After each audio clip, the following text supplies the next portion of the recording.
مجھے کسی صاحب نے ایک دلچسپ واقعہ سنایا۔ وہ ترکی کے راستے یونان جانا چاہتے تھے۔ ایجنٹ انہیں ترکی لے گیا۔ یہ ازمیر شہر میں دوسرے لوگوں کے ساتھ برف باری کا انتظار کرنے لگے۔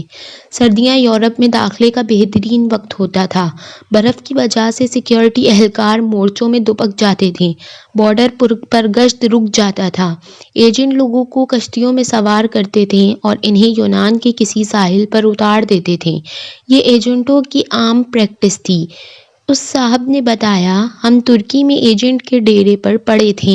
ہمارے ساتھ گوجرانوالا کا ایک گندا سا لڑکا تھا۔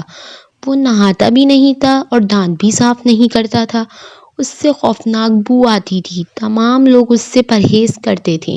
ہم لوگ دسمبر میں کشتی میں سوار ہوئے۔ ہم میں سے کوئی شخص اس لڑکے کو ساتھ نہیں لے جانا چاہتا تھا۔ ہم نے اسے روکنے کی کوشش کی لیکن وہ رونا شروع ہو گیا۔ ایجنٹ کے پاس وقت کم تھا، چنانچہ اس نے اسے ٹھڈا مار کر کشتی میں پھینک دیا۔ کشتی جب یونان کی حدود میں داخل ہوئی تو کوسٹ گارڈ ایکٹیو تھے۔ یونان کو شاید ہماری کشتی کی مخبری ہو گئی تھی۔ ایجنٹ نے مختلف راستوں سے یونان میں داخل ہونے کی کوشش کی مگر ہر راستے پر کوسٹ گارڈ تھے۔ اس دوران اس لڑکے کی طبیعت خراب ہو گئی۔ وہ الٹیاں کرنے لگا۔ ہم نے ایجنٹ سے احتجاج شروع کر دیا۔ ایجنٹ ٹینشن میں تھا۔ اسے غصہ آ گیا۔ اس نے 2 لڑکوں کی مدد لی اور اس گندے لڑکے کو اٹھا کر یک ٹھنڈے پانی میں پھینک دیا۔ وہ بیچارہ ڈبکیاں کھانے لگا۔ ہم آگے نکل گئے۔ ہم ابھی آدھا کلومیٹر آگے گئے تھے کہ ہم پر فائرنگ شروع ہو گئی۔ ایجنٹ نے کشتی موڑنے کی کوشش کی۔ کشتی اپنا توازن برقرار نہ رکھ سکی اور وہ پانی میں الٹ گئی۔ ہم سب پانی میں ڈبکیاں کھانے لگے۔ میں نے خود کو سردی، پانی اور خوف کے حوالے کر دیا۔ جب میری آنکھ کھلی تو میں اسپتال میں تھا۔ مجھے اسپتال کے عملے نے بتایا، کشتی میں سوار تمام لوگ مر چکے ہیں، صرف 2 لوگ بچے ہیں۔ میں نے دوسرے زندہ شخص کے بارے میں پوچھا۔ ڈاکٹر نے میرے بیڈ کا پردہ ہٹا دیا۔ دوسرے بیڈ پر وہی لڑکا لیٹا تھا جسے ہم نے اپنے ہاتھوں سے سمندر میں پھینکا تھا۔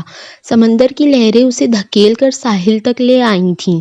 مجھے کوسٹ گارڈز نے بچا لیا تھا جبکہ باقی لوگ گولیوں کا نشانہ بن گئے یا پھر سردی سے ٹھٹر کر مر چکے تھے۔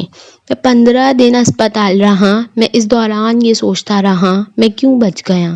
مجھے کوئی جواب نہیں سوچتا تھا۔ میں جب اسپتال سے ڈسچارج ہو رہا تھا، مجھے اس وقت یاد آیا میں نے اس لڑکے کو لائف جیکٹ پہنائی تھی۔ ایجنٹ جب اسے پانی میں پھینکنے کے لیے آ رہا تھا تو میں نے فوراً باکس سے جیکٹ نکال کر اسے پہنا دی تھی۔ یہ وہ نیکی تھی جس نے مجھے بچا لیا۔ مجھے جوں ہی یہ نیکی یاد آئی، مجھے 6 ماہ کا وہ سارا زمانہ یاد آ گیا جو ہم نے اس لڑکے کے ساتھ گزارا تھا۔ ہم نے صرف ترکی میں اس کی وجہ سے بچتے رہے بلکہ وہ لڑکا جب تک ہماری کشتی میں موجود رہا، ہم سب لوگ کوسٹ گارڈ سے بھی محفوظ رہے، یک پانی سے بھی اور موت سے بھی۔ ہم نے جو ہی اسے کشتی سے دھکا دیا، موت نے ہم پر اٹیک کر دیا۔ میں نے پولیس سے درخواست کی، میں اپنے ساتھی سے ملنا چاہتا ہوں۔ پولیس اہلکاروں نے بتایا، وہ پولیس وین میں تمہارا انتظار کر رہا ہے۔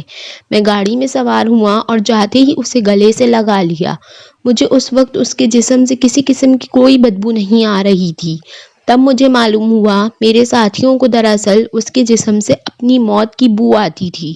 یہ ان لوگوں کی موت تھی جو انہیں اس سے الگ کرنا چاہتی تھی، اور وہ جو ہی الگ ہوئے سب موت کی آغوش میں چلے گئے۔